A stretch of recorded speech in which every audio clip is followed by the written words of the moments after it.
సదాశివసమారంభాం వ్యాసశంకరమధ్యమాం అస్మదాచార్యపర్యంతాం వందే గురుపరంపరాం. నారాయణం నమస్కృత్య నరం చైవ నరోత్తమం దేవీం సరస్వతీం వ్యాసం తతో జయముదీరయేత్. సదంచితముదంచిత నికుంచిత పదం జల జలంచలిత మంజుకటకం పతంజలి దృగంజనమనంజనమచంచల పదం జనన భంజనకరం కదంబరుచిమంబరవసంపరమమంబుద కదంబక విడంబకగళం చిదంబుధిమణింబుద హృదంబుజరవింపర చిదంబర నటం హృది భజా. చిదంబుధిమణింబుద హృదంబుజరవింపర చిదంబర నటం హృది భజా. పర చిదంబర నటం హృది భజా.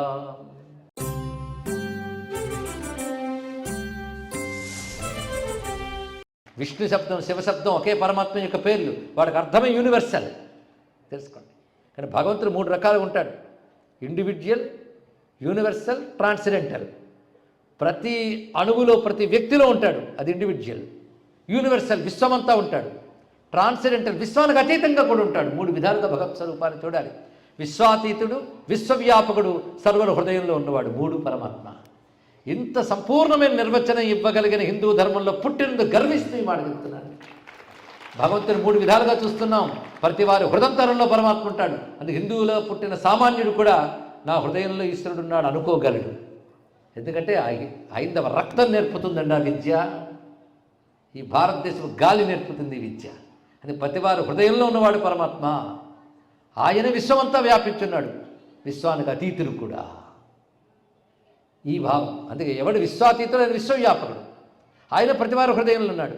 కానీ ప్రతివారి హృదయంలో ఆయన కానీ తాండవించకపోతే కదలికే లేదు. కానీ అందరి హృదయంలో ఉన్న నన్ను భక్తులు ధ్యానం ద్వారా తెలుసుకుంటారు కనుక భక్తుల హృదయంలో ఉన్నాను అంటున్నాడు ఇక్కడ. వాడు హృదయంలో ప్రకటింపబడుతున్నాను అన్నాడు ఇక్కడ.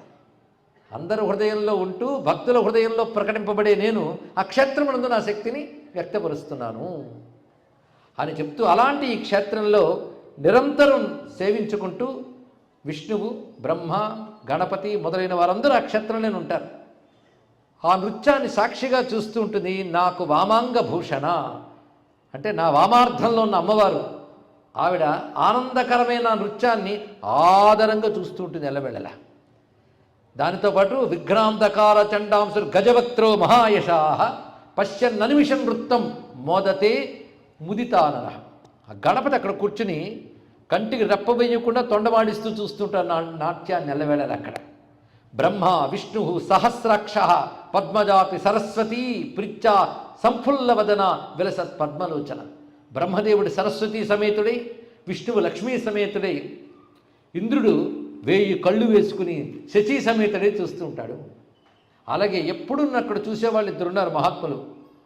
వాళ్ళ కథలే ఇప్పుడు వరుసగా నువ్వు వినబోతున్నావు. వాళ్ళ కథలు ఏంటో ఆ పేర్లు అప్పుడు చెప్పినట్టు చూద్దాం. వీళ్ళతో పాటు సుమారు 3000 మంది మహర్షులు నన్ను అక్కడ సేవించుకుంటూ కొలుచుకుంటూ ఉంటారు. మత్ప్రసాదాత్ సుజాతేన చక్షుషా దివ్య తేజస. వీళ్ళు నా అనుగ్రహం వల్ల లభించిన దివ్య దృష్టితో నా నాట్యాన్ని చూస్తారు. అంటే అందరూ ఆ నాట్యాన్ని చూడలేరు. మామూలుగా రథాన్ని నడిపే కృష్ణుడిని కౌరవులు చూశారు, పాండవులు చూశారు. కానీ విశ్వరూపాన్ని అర్జునుడు ఒక్కడే చూశాడు తెలుసుకోండి ఇక్కడ. అందుకే చిదంబర క్షేత్రాన్ని ఎవరైనా చూడగలరు. కానీ నటరాజును చూడాలంటే మాత్రం మత్ప్రసాదాత్ సుజాతేన చక్షుషా దివ్య తేజస, నా అనుగ్రహం వల్ల లభించిన దివ్య దృష్టితో చూడగలరు. దదృశుర్ మామకం దివ్యం తత్రైవ ఆనంద తాండవం. నేను నిత్యం చూస్తున్న వాళ్ళ లిస్టు చెప్పాను. సాధకులైన వాళ్ళు కూడా నన్ను చూడగలరు. అయితే ఎవరు శాస్త్రజాలాల్లో పడిపోయి, అంటే పుస్తకాలు చదివి ఈ శాస్త్రం చదివి ఆ శాస్త్రం చదివి తర్కాలు చేస్తూ ఉంటారో వారు నన్ను చూడలేరు, నన్ను తెలుసుకోలేరు. కనుక ఎన్నో శాస్త్రాలు చదివితే భగవంతుడు తెలుస్తాడు అంటే, శాస్త్రం చదవకముందు ఒక్క సందేహం ఉండేదండి, చదివిన తర్వాత 1000 పుట్టేయండి అన్నాడు ఒక ఆయన. నిజమే. శాస్త్రాలు చదవాలన్నా గురు శిక్షణ లేకపోతే అవి కూడా శబ్దజాలం, మహారణ్యం, చిత్తభ్రమణ కారణం అన్నారు ఇక్కడ. మరింత కన్ఫ్యూజన్లకు చేసిస్తాయి. ఒక ఆస్తికుడు గ్రంథాలు చదివి నాస్తికుడిగా మారిపోవచ్చు. దానికి తగ్గట్టుగా మనం ఏదో సాధన చేస్తుంటే ఎవడో 4 ఉపనిషత్తులు చదివి ఈ విగ్రహాలక్కర్లే, పూజలక్కర్లే, హృదయంలో చూస్తే చాలంటే హృదయంలో చూడడం, ఇకపై విగ్రహంలో కూడా చూడడం విన్నాడు కనుక. ఇంకెక్కడ ధరించగలడండి? కనుక శాస్త్రజాలం ప్రమాదమే, అవి కుతర్కాలకు తీసుకెళ్ళిపోతాయి. దీనివల్ల నన్ను తెలుసుకోలేరు. మోహితా శబ్దజాలేన తర్కేణాపచయే సదా నతత్త దర్శన్ వృత్తం. శబ్దజాలమును పట్టుకుని జ్ఞాన్ని భ్రాంతితో తర్క వితర్కాలు చేసేవారు నా నాట్యాన్ని చూడలేరు. నా నాట్యం అంటే ఏమిటి? ఆనందానుభూతి. ఆనందమేంది? బ్రహ్మానందానుభవం. బ్రహ్మానందానుభవము శబ్దాలకు దొరకదు, తర్కాలకు దొరకదు. చెప్పారు ఆదిశంకర భగవత్పాలు వారు, వాహసి వచస తర్కవచస. తర్కవచస్సులు దొరుకుతాడా స్వామి? అందుకే పదాంభోజం శంభోర్భజ పరమసౌఖ్యం వ్రజ సుధీహి అన్నారు శివానందనగర్లో. అందుకే తర్కశాస్త్రాలు దొరకడు భగవానుడు. అందుకే తర్కదృష్టి ఉన్న వాళ్ళు నన్ను చూడలేరు. మరి ఎవరు చూడగలరు? గొప్ప మాట చెప్పాడు. నాపై ఎవరికి పరమ ప్రీతి రూపమైన భక్తి ఉంటుందో వాళ్ళకి నా అనుగ్రహం లభిస్తుంది. నా అనుగ్రహం లభించే వారికి నన్ను చూడగలిగి చూపిస్తాను. ఆ చూపుతో నన్ను చూడగలరు. చూశారా ఇక్కడ? కానీ ఎవరు చూడగలరు పరమాత్మ నాట్యాన్ని? భక్తి ఉన్నవాడు చూడగలరు. భక్తి తప్ప భగవంతుని మరొక వస్తువుతో చూడలేము. ఆ మాటని కృష్ణ రూపంలో కూడా పరమాత్మ చెప్పాడు. భక్త్యా త్వనన్యయా శిక్ష అహమేవం విధోర్జున జ్ఞాతుం ద్రష్టుంచ తత్వేన ప్రవేశించ పరంతప. భక్తి ఉన్నవాడు నన్ను చూడగలడు, నన్ను తెలుసుకోగలడు, నాలో ప్రవేశించగలడు స్వామి అన్నాడు. ఈయన ఒకే స్వామిగా. అందుకే ఆయన ఇక్కడ చెప్తున్నాడు, భక్తిహీన అనుత్తమం నతత్త దర్శు. భక్తి లేనటువంటి వాడు సర్వోత్కృష్టమైన నా నాట్యాన్ని చూడలేడు. తర్కాలతో, లాజిక్కులతో, శాస్త్రాలతో, జ్ఞానంతో చూడలేరు. భక్తితో మాత్రమే చూడగలరు. పరమ భక్తి దానికి దర్శనమిస్తాడు సుమా. ఎవరైతే వేద ధర్మానికి వ్యతిరేకంగా ప్రవర్తిస్తారో, వేద బాహ్యులు, వాళ్ళు కూడా నన్ను తెలుసుకోలేరు. ఎవరు భోగ జీవనమే ప్రధానమని జీవిస్తారో వాళ్ళు కూడా నన్ను తెలుసుకోలేరు. భోగ జీవనం అంటే అర్థం ఈ లోకంలో ఇంద్రియాలతో పొందే సుఖాలే శాశ్వతమని అవి సంపాదించుకుంటూ అవనుభవించడమే జీవితం బ్రతికే వాళ్ళందరికీ పేరు భోగజీవులు. ఈ భోగములు శాశ్వతం కాదు, ఎప్పటికైనా పోతాయని తెలివి తెచ్చుకుని పరమాత్మని కోసం సాధన చేసేవాళ్ళు యోగజీవులు. ఈ రెండూ లేకుండా బ్రతికే రోగజీవులు వేరే ఉంటారు ఇక్కడ. కనుక మనం ఏ లిస్టులో ఉన్నామో మనమే రాసుకోవాలి ఇక్కడ. కనుకని ఏ భోగైర్మోహితాస్తే చ దదృశు నైవ తాండవం. ఎవరు భోగముల చేత మోహితులైపోతారో, మోహితులు అంటే అర్థం ఏంటంటే అసత్యాన్ని సత్యమని భ్రాంతి పడ్డమే మోహం. సత్యాన్ని తెలుసుకోలేకపోవడం మోహం. అలాంటి మోహితులు నన్ను తెలుసుకోలేరు. తత్ర పశ్యంత ఏ నృత్తం మమ తాదృ అభంగురం ఇచ్ఛంత నైవతే యజ్ఞే స్వర్గలోకంతో భోగతం. నా నాట్యాన్ని చూసినవాడు స్వర్గాది లోకాలు వచ్చిన వద్దంటాడు సుమా. ఇవన్నీ కూడాను శివుడు చెప్తున్న ప్రతి మాట ఒక గీతావాక్యం అండి. శివగీతావాక్యం అని అనుకోండి. పరమాత్మ నోటంటే వస్తుంది. ఇది ఆలోచిస్తే ఎంతో విస్తారమైనది. శివతాండవం అంటే ఆనంద తాండవం. ఆనంద తాండవం అంటే విజృంభించిన అఖండ ఆనందం. మరొక్కసారి చెప్తున్నాను, విజృంభించిన కట్టలు తెంచుకున్న ఆనందం శివతాండవం అంటే. అసీమితమైనటువంటి ఆ పరమానంద అనుభవం మనకి లభించడమే ఆనంద తాండవ దర్శనం. ఆనందో బ్రహ్మేతి వ్యజానాత్ అని ఉపనిషత్తు చెప్తూ ఆనందాదేవ కల్విమాని భూతాన్ని జాయింత అని చెప్పారు కదా. ఏ పరమానంద స్వరూపం అదే బ్రహ్మము. ఆనందమే బ్రహ్మము. బ్రహ్మానందం మరి ఏం లేదు, అఖండానందం. అది ఇంద్రియాలకు అతీతమైన ఆనందం. అలాంటి అనంతానందము శివనాట్యంగా చూస్తూ ఉంటే మనకు కలిగేది ఆనందానుభవం. కానీ ఆనందానుభవమే తాండవ దర్శనం. ఆ తాండవ దర్శనం ఎవరికి లభిస్తుందో చెప్తున్నాడు. అంటే నా బ్రహ్మానంద రూపమైన కైవల్యం ఎవరికి లభిస్తుందో స్వామి ఇంతవరకు చెప్తున్నాడు. మనకి భక్తి లేని వాడికి లభించదు, తార్కికులకు లభించదు, శుద్ధ చిత్తం లేని వాడికి లభించదు, వేదాచారానికి విరుద్ధంగా ప్రవర్తించే వారికి లభించదు, భోగజీవులకు లభించదు. శుద్ధ భక్తి ఉన్న వాడికి తప్పకుండా లభిస్తుంది సుమా. ఎందుకంటే నా తాండవం చిద్ఘనాం సుఖ సంపన్నాం పరాముక్తించ తాదృశీం. చిద్ఘనాం కేవల చైతన్య స్వరూపమైనది, సుఖ సంపన్నమైనది, పరాముక్తి స్వరూపమైనది. అలాంటి నా నాట్యాన్ని చూసిన వాడికి స్వర్గాది లోకాలు కూడా రుచించవు. ఎందుకంటే అలాంటి ఆనందం ముందు స్వర్గలోక సుఖము, మరో లోక సుఖము ఎంతండి, ఇంత చిన్న చిన్నవి అవన్నీ కూడా. స్వాత్మానందలవి భూత బ్రహ్మాజ్ఞానంద సంతతి అన్నట్టుగా మనుష్యలోకం మొదలుకొని చతుర్ముఖ బ్రహ్మలోకం వరకు ఉన్న చతుర్దశ భువనానందములు దీని ముందు అల్పములే. అది భూమా. భూమా అంటే అనంతం, విస్తారం అయిన ఆనందం నా యొక్క స్వరూపం. ఆనంద స్వరూపమైన తాండవాన్ని చూడగలిగే వాళ్ళు అతి కొద్ది మంది మాత్రమే. అది కూడా భక్తి చేత వాళ్ళు గ్రహించగలరు సుమా అని చెప్తూ, పుండరీకపురముత్తమోత్తమం నిత్యతాండవ విధేర్మహాంగణం కల్పితం భువిమయైవ యత్తతః సర్వలోక నయనోత్సవో మహాన్. గొప్ప సాధకులు సిద్ధులై నాట్యాన్ని చూడాలి అంటే మాత్రం భూమి యందు ఆ పుండరీకపురంలోని మాత్రమే చూడగలరు నా యొక్క పరమానంద తాండవాన్ని. అది నిత్య తాండవ నిధేర్మహాంగణం. నిత్య తాండవ నిధికి అది గొప్ప అంగణము వంటిది. అంగణం అంటే ప్రాంగణం అని మీరు విన్నారు కదా. అంగణం అంటే పెద్ద వేదిక. ఎలాంటిది? మహాంగణం, అతి విస్తారమైన వేదిక. దేనికి? నిత్య తాండవ నిధికి. నిధి అంటేనే అక్షయం, అది నిత్యం. నిత్యము అక్షయమైన ఆనంద తాండవం చేసే దానికి చోటు ఏదయ్యా అంటే మహాంగణం, ఆ పుండరీకపురం సుమ. అది ఎవరు తయారు చేశారు? కల్పితం భువి మయైవ. నేను సృష్టించిన ఆ స్థానాన్ని. తస్య స్థానస్య మాహాత్మ్యం నందిని విమలాత్మని. దాని గురించి చెప్తున్నాను అంటూ చాలా విస్తారంగా చెప్పాడు. మన సమయాన్ని దృష్టిలో పెట్టుకుని క్లుప్తంగా క్షేత్రంలోకి ప్రవేశిద్దాం. మొట్టమొదట ఆ చిదంబరం అని చెప్పబడుతున్న దానికి ఉన్న పేర్లలో పుండరీకవనం ఒకటి, తిల్లవనం ఒకటి, వ్యాఘ్రపురం అని ప్రధానమైన నామాలు, ఇంకా చాలా చాలా నామాలు చెప్పబడుతూ ఉంటాయి.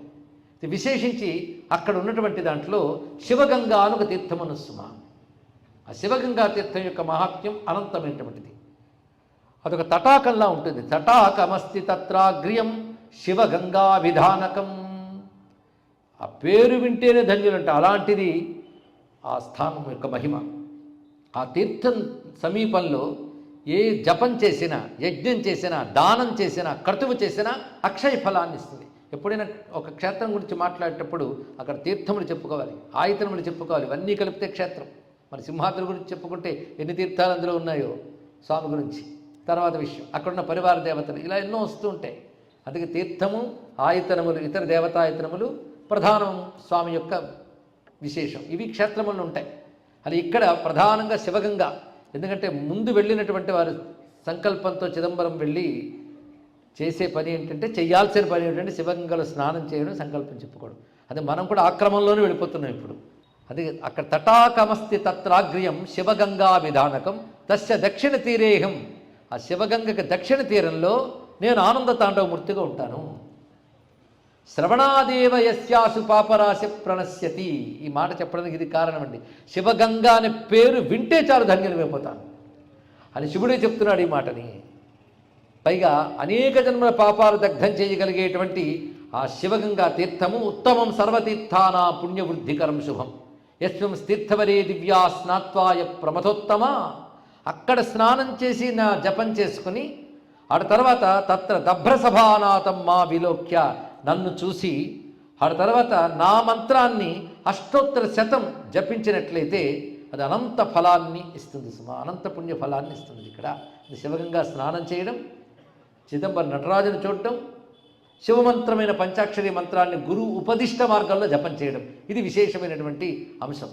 అంటూ ఎక్కడ ఏ రోజున ఏ తిథి నాడు ఆ క్షేత్రంలో స్నానం చేరి ఆ తీర్థంలో స్నానం చేస్తే విశేష ఫలము ఒక అధ్యాయం అంతా చెప్తాడు. అది మనం మామూలుగా స్మరించుకున్నాం చాలు. అంటే శుక్రవారం చేస్తే ఒక ఫలితం, ఆదివారం చేస్తే ఒక ఫలితం, తిథుల్లో కూడా వివిధమైన తిథులు చెప్తున్నాడు.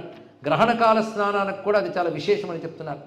అలాంటి పవిత్రమైనటువంటి శివగంగా తీర్థ సమీపంలోని అనేక మూర్తులుగా నేను భాషలుతూ ఉంటాను. అలాంటి చోట నేను నాట్యం ప్రకటించడానికి వెనకాల కథ ఉంది. ఇద్దరి కారణంగా నేను అక్కడికి వచ్చి నాట్యం చేశాను. వాళ్ళిద్దరికీ వరం ఇచ్చి శాశ్వతంగా ఇంకా అక్కడ నా నాట్యమూర్తిగా నిలబడిపోయాను నేను అక్కడ. వాళ్ళిద్దరి చరిత్ర వింటే ధన్యులవుతారు. ఎందుకంటే వాళ్ళు మహాత్ములు, సిద్ధపురుషులు. అదేవిధంగా వాళ్ళని అనుగ్రహించిన విధానంలోనే భక్తులకు కావలసిన జ్ఞానం లభిస్తుంది, నా తత్వము తెలుస్తుంది అంటూ కథని ప్రారంభిస్తున్నాడు. ఒకానొకప్పుడు మునుల్లో గొప్పవాడైనటువంటి మధ్యందిన మహాముని అని ఉండేవాడు. మధ్యందినుడు. ఇవన్నీ వేద సంబంధమైన గాథలండి. వేదంలో మాధ్యందిన సంహిత అని ప్రత్యేకంగా శుక్లయజుర్వేది సంబంధమైనటువంటి సంహితా భాగం ఉంది. ఇవన్నీ విశేషమైన అంశములు. అంటే వేదర్శుల చరిత్ర ఇదంతా కూడా. మధ్యందిన మహర్షి. ఈ మధ్యందినుడు అనే మహర్షి మునీనాం అగ్రణి శ్రీమాన్ బ్రహ్మనిష్ణాత చేతన. బ్రహ్మనిష్ఠుడు. బ్రహ్మనిష్ఠుడు అంటే వేదాంతమును చెప్పబడ్డ పరబ్రహ్మము యందే దృష్టిని నిలిపి దానితో తాదాత్మ్యం చెందిన వాడిని బ్రహ్మనిష్ఠుడు అంటారు. అలానే బ్రహ్మనిష్ఠుడు. అలాంటి ముని అనేక తపస్సులను ఆచరించాడు. అతని దగ్గర సహజంగా ఉన్న గుణాలు ఏమిటంటే తపస్సు, సత్యము, దయ, శాంతి అతనికి సహజ గుణములు అన్నారు. ఇవన్నీ ఎందుకు వర్ణించడం? మునుండేవాడిని చెప్పిస్తే చాలు కదండి అంటే, ఎటువంటి వారికి ఎటువంటి భగవంతుడు అనుగ్రహించాడో తెలియడం కోసం వాడి చరిత్ర చెప్తారండి. అదే నరసింహస్వామి ఆవిర్భావం ప్రహ్లాద చరిత్రేమో ప్రహ్లాదుని, వచ్చినవాడు నరసింహస్వామి. అంటే మీరు స్టడీ చేయాల్సిందే ప్రహ్లాదుని, ఆ తర్వాత నరసింహుడిని అని చెప్తున్నారు ఇక్కడ. అంటే భక్తుడిని అధ్యయనం చేస్తే ఆ ప్రకారంగా మనం జీవిస్తే భగవంతుడు కృప పొందవచ్చు అని చెప్తున్నారు. అది గుణాలు ముందు వర్ణిస్తున్నారు. నేను గుణాలు ఉండాలి. తపస్సు, సత్యము, దయ, శాంతి, పవిత్రత, ఇది అతనికి పుట్టుకతో వచ్చేసాయి. అదే తపస్సత్యం దయాశాంతి యస్మాత్ ధర్మోప్యజాయత పవిత్రత చ ఏనాసి దుర్వీ గుర్వీ మహోజస. మహానుభావుడికి గుణములున్నాయి. తపస్సు, సత్యము, దయా, శాంతి, ధర్మము, పవిత్రత, ఈ 6 గుణాలతో ప్రకాశిస్తున్నాడు. భూమి ఆయన ఉండడం వల్ల గర్వించింది. ఎంత గొప్ప మాటలు! ఉర్వీ గుర్వీ మహోజస, అతను ఉండడం వల్ల భూమి గర్వించిందిట. అంటే మహాత్ములు నడయాడితే భూమి సంతోషిస్తున్నది చెప్పుకోవడం. భూమి సంతోషించినట్టు నడవాలని మనం అనుకోవాలి. ఇక్కడ ఆహా వీడు నా దగ్గర ఉన్నాడు కదా అని ఉంటుంది. ఒక ఇంట్లో మహాత్ముడు, ఊర్లో ఒక మహాత్ముడు ఉంటే మా ఊర్లో ఉంటాడండి ఆయన గర్వంగా చెప్పుకోరు. భూమి అంటుంది నాపై ఉన్నారు మహర్షులు మహాత్ములు, అది సంతోషిస్తుంది. అది భూమి గర్వించేది యోగులను చూసి, ఋషులను చూసి, ధార్మికులను చూసి, మహాత్ములను చూసి, అంతేగాని భోగాలను అనుభవించే వాళ్ళని చూసి కాదు. తెలుసుకోండి, భూమి సంతోషించినట్టు జీవించేవాళ్ళు అలా ఉన్నారు. తను పైగా అగ్ని నుండి అగ్ని పుట్టినట్లుగా ఆయనకు సంతానం కలిగింది అన్నాడు. ఉదాహరణ కూడా, ఉపమానం కూడా ఎంత బాగా చెప్పాడండి ఇక్కడ. తస్య సూను రభుద్ధీమాన్ పావకాదివ పావక, అగ్ని నుంచి అగ్ని వచ్చినట్టు వచ్చేట.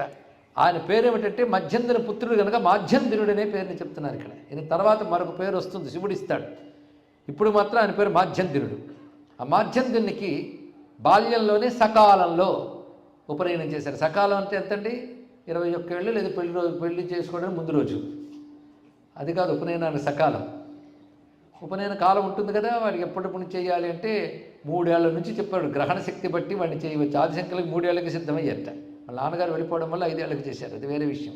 గ్రహణ శక్తి ఉండాలి. కానీ సకాలంలో సర్వం ధర్మజ్ఞస్య విధాయస్య కులోచితం సమాధ్యాప్య, అతనికి చక్కగా కాలేన సకాలంలో ఉపనయన సంస్కారం చేసి వేదాంగ విద్యలు నేర్పుతూ, అప్పుడు ఒకరోజు చూసి నాయన యోగ్యుడు వెయ్యర్రా అని తండ్రి పిలిచి పంచాక్షరం మహాదివ్యం, పంచాక్షరి విద్యను ఉపదేశించాడు. ఎప్పుడు? ఉపనయన సంస్కారం చేసి వేదాంగాలు నేర్పి ఒకరోజు ఇతడు యోగ్యుడు అయ్యాడని పిలిచి పంచాక్షరి విద్యను ఉపదేశించాడు. అది ఎటువంటిదంటే పాశవిచ్ఛేద కారణం. మోక్షానికి అవరోధములుగా ఉన్నటువంటి అజ్ఞాన రూపమైన పాశములను తొలగించే విద్య పంచాక్షరి విద్య. ఆ విద్యను పరిచయం చేస్తున్నాడు చూడండి. పాశవిచ్ఛేద కారణం స రహస్యం సదోపాస్యం ఉపదిశ్య యథావిధి. మంత్రం ఇచ్చేటప్పుడు మంత్రంలో ఉన్న రహస్యాలు ఏమిటి? రహస్యములంటే గురుముఖత మాత్రమే తెలుసుకొనవలసిన వాటిని రహస్యములు అంటారు. ఇదొక మాట. గురుముఖత మంత్రం ఇస్తూ మంత్రం ఎలా జపం చేయాలి, దాని అంగన్యాసం ఏమిటి, కరన్యాసం ఏమిటి, దాని అర్థం ఏమిటి, దానిలో చెప్పబడే దేవత ఎవరు, విధానం ఏమిటి, ఇవన్నీ చెప్పి ఉపదేశించాలండి మంత్రాన్ని. అలాగా రహస్యం సదా ఉపాస్యం ఉపదిశ్య యథావిధి, ఇది చెప్పి దీన్ని నిరంతరం జపం చేసుకో అన్నాడు. వెంటనే మఠం వేసి కూర్చుని తండ్రి గురువు ఈయనకి, ఇంకెవరు కాదు, ఆయన పాద నమస్కారం చేసి చాలా సంతోషం, ఈ మహామంత్రం అనేక జన్మల పుణ్యములుంటే కానీ లభించదు, నాకు అది లభించింది. మంత్రం పుచ్చుకున్న వెంటనే పండించుకోవాలంటే తపస్సు చేత మంత్రము పండుతుంది. అంటే నియమపాలనతో మంత్రాన్ని అనుష్ఠానం చేయాలి.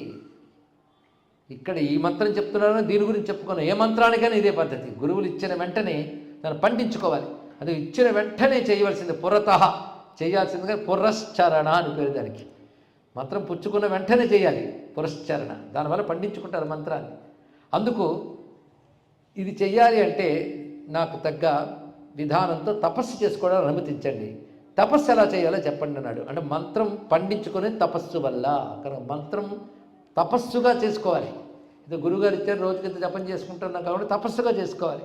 కానీ నేను తపస్సు చేసుకోవాలనుకుంటున్నాను, కానీ గొప్ప తపస్సు ఎలా చేయాలో నాకు మీరే చెప్పండి. అది కూడా గురువుని అడుగుతున్నాడు. పైగా తపస్సులు చాలా చాలా శాస్త్రాల్లో వింటూ ఉంటాం. ఆ తపస్సుల్లో ఏది గొప్ప తపస్సు, ఏ తపస్సు చేస్తూ నేను మంత్రం చేసుకోవాలో చెప్పండి. ఇది సాధకులకు పనికొచ్చే విషయం అవునా కదా చెప్పండి. అంటే కథ చెప్తూ ఉన్న నెపంతో సాధకులకు కావలసినటువంటి ఉపదేశములు ఇవ్వడమే పురాణ కథల్లో ప్రధాన ప్రయోజనం. ఇన్ని ప్రయోజనాలతో పురాణ కథ తయారవుతుంది, అంతేగాని మంచి కాలక్షేపం కోసం కాదు.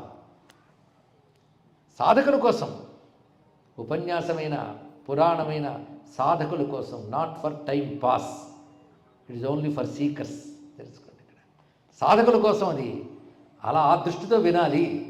ఇక్కడ వచ్చిన ప్రతి ఒక్కరూ సాధకులు అవ్వాలి. సాధకులై వచ్చిన వారికి నమస్కరిస్తూ ఈ విషయాన్ని చెప్తున్నాను. ఇక్కడ ఇప్పుడు చెప్తున్నది ఎవరైనా తీసుకోవచ్చు. కబుర్లు కాదండి ఆధ్యాత్మికత అంటే. ఇక్కడ కాలక్షేపం కాదు, సాధనలోకి వెళ్ళాలి, ప్రాక్టీస్ చేయాలి. ఇక్కడ కనుక మంత్రాన్ని తపస్సు చేసుకోవాలి. నేను ఎలా తపస్సు చేస్తే శివుడు సంతోషిస్తాడో ఆ తపస్సు విధానం నాకు చెప్పు. ఎందుకంటే నేను నాకు తెలిసిన తపస్సుల గురించి చెప్తాను ముందు మీకు.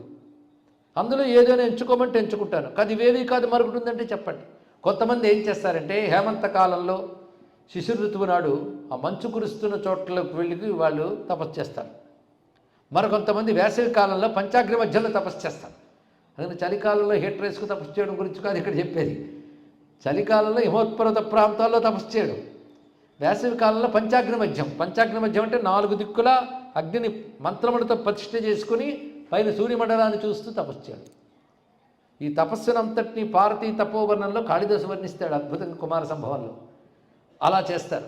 కొందరు ఏకాంత ప్రదేశాల్లో తపస్సు చేస్తారు, కొందరు శివక్షేత్రంలో చేస్తారు, కొందరు పర్వత శిఖరాల్లో చేస్తారు, కొందరు గంగాది పుణ్యతీర్థాల్లో చేస్తారు, కొందరు కొన్ని చెట్లు మూలాల్లో చేస్తారు, అంటే చెట్టు మొదట్లో కూర్చొని చేస్తారు, కొందరు పర్వత గుహల్లో చేస్తారు. ఇలా రకరకాల తపస్సులు విన్నాను. ఈ తపస్సుల్లో ఏది గొప్పది?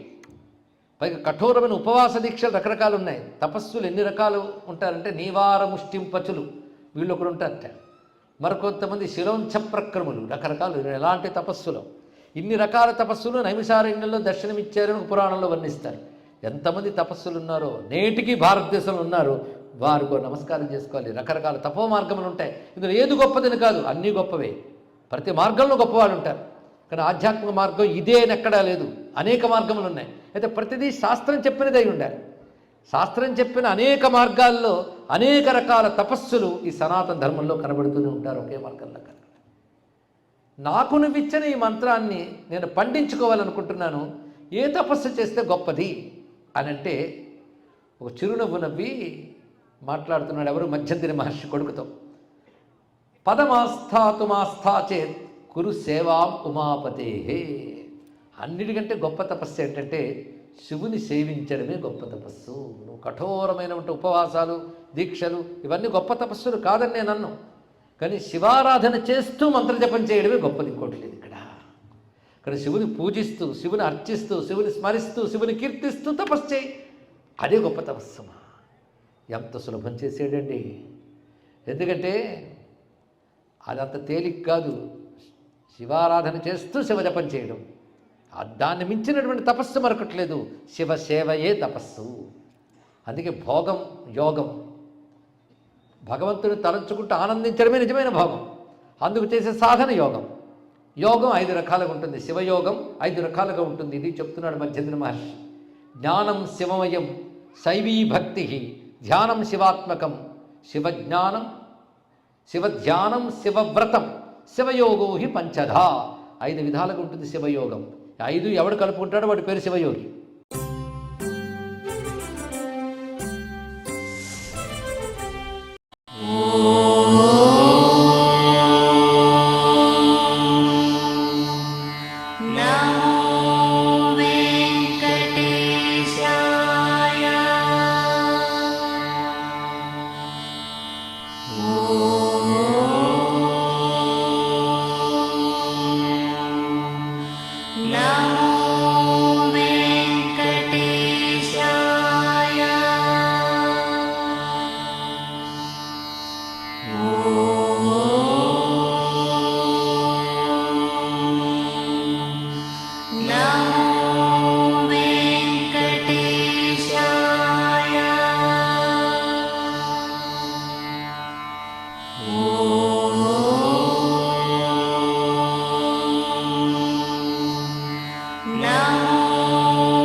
నమో